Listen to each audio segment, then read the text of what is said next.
Radio Francia Internacional y la actualidad nos conduce ahora hasta Pekín, la capital china, desde donde se mira con recelo la consulta en las urnas realizadas en Hong Kong, territorio chino, pero que goza de una amplia autonomía resultado de un estatuto oficial. La consulta toledada, pero no oficial, ha sido presentada como un referéndum sobre el modo de elección de sus dirigentes locales. Para hablar de todo ello y de la reacción de las autoridades chinas, estamos ya en línea con nuestro corresponsal en Pekín. Buenos días, Daniel Méndez. Hola, buenas noches aquí en Pekín. Buenas noches entonces, Daniel. Bueno, lo primero es preguntarte cuál es el origen de esta consulta que concernía únicamente a la población de Hong Kong.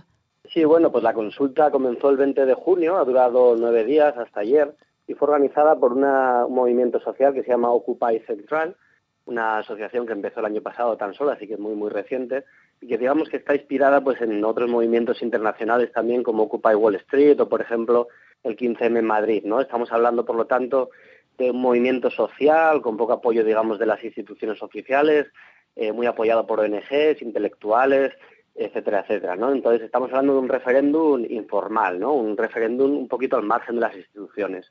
¿Cuál es el objetivo de este referéndum? Pues bueno, a grosso modo, de lo que se trata es de más democracia, ¿no? De una forma más concreta, lo que exige esta ONG, este movimiento social, es básicamente que se permita elegir al jefe de gobierno de Hong Kong, que es, digamos, la figura oficial más importante en esta región, que pueda ser elegido y propuesto por sufragio universal.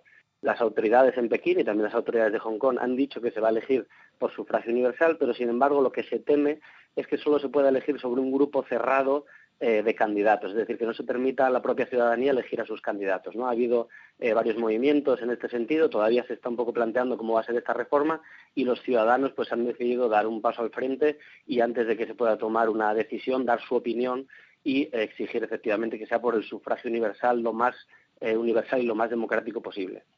Estamos hablando de un movimiento ciudadano, pero ¿qué podemos decir de la convocatoria que tuvo? ¿Qué participación podemos dar de aquella consulta que duró 10 días? Sí, como ha sido muy informal, digamos que, como es lógico, hay problemas de contabilidad, ¿no? Mucha gente ha votado por Internet, la inmensa mayoría, de hecho, entonces podría haber duplicaciones.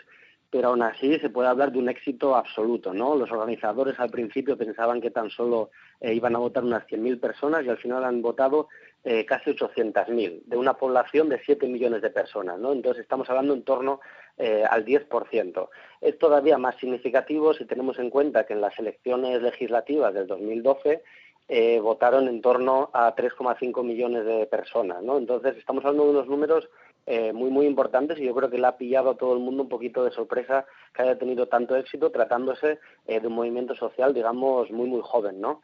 El 91% de las personas que votaron, además, pues votaron a favor de esta iniciativa, hubo un 9% que se abstuvo, y digamos que esta votación incluía 3 opciones distintas, ¿no? A la hora de poder elegir a este jefe de gobierno. La que ganó con un 42% de los votos fue de hecho una de las opciones más abiertas, que dice que los principales partidos políticos, incluso los propios ciudadanos, sencillamente recogiendo 35.000 firmas, podrían proponer a ese jefe de gobierno, ¿no?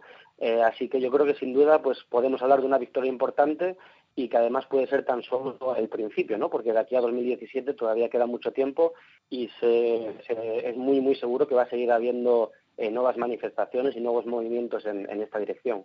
Decías un 10% de participación, una participación bastante elevada.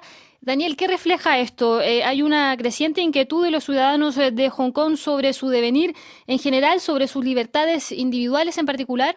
Sí, así es. Primero de todo hay que decir, ¿no?, que Hong Kong es una región administrativa especial de China, es una región muy particular, ¿no? Se puede decir que forma parte de China, pero al mismo tiempo es una entidad muy, muy distinta, ¿no? Cuenta con garantías de libertad de prensa y de asociación.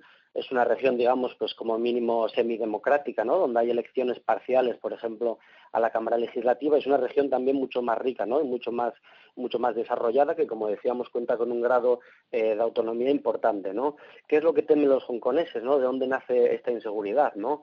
Uno de los grandes temas, de las grandes preocupaciones, es que a medida que China, la China continental, pues va ganando en peso en la escena internacional, cada vez más Hong Kong va a depender de China y por lo tanto los las élites políticas y económicas, digamos, van a ceder ante China, no se van a preocupar por la democratización de Hong Kong y por los derechos humanos, sino que se van a preocupar sobre todo por tener buenos intereses económicos con la China continental, ¿no? Entonces, digamos que muchos hongkoneses no solo no quieren renunciar a esta singularidad democrática, sino que quieren ampliarla todavía más. Hay en cierto sentido esta sensación de que su autonomía está un poquito en peligro, ¿no? Entonces, lo que ellos quieren es mantenerla, ¿no?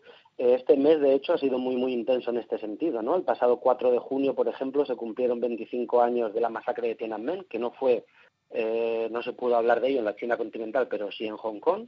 Durante estos últimos días hemos tenido el referéndum y mañana 1 de julio, además, que se cumplen 17 años de la vuelta de Hong Kong a la China continental, pues hay más manifestaciones, ¿no? Así que yo creo que se puede hablar sin duda alguna de crecientes tensiones, de una mayor tensión. También se unen, por ejemplo, temas y problemas económicos, ¿no?, de Hong Kong, que teme un poquito que China le pueda quitar algo de su negocio, de su singularidad como centro financiero, y sin duda alguna pues un tema del que vamos a seguir hablando en los próximos meses.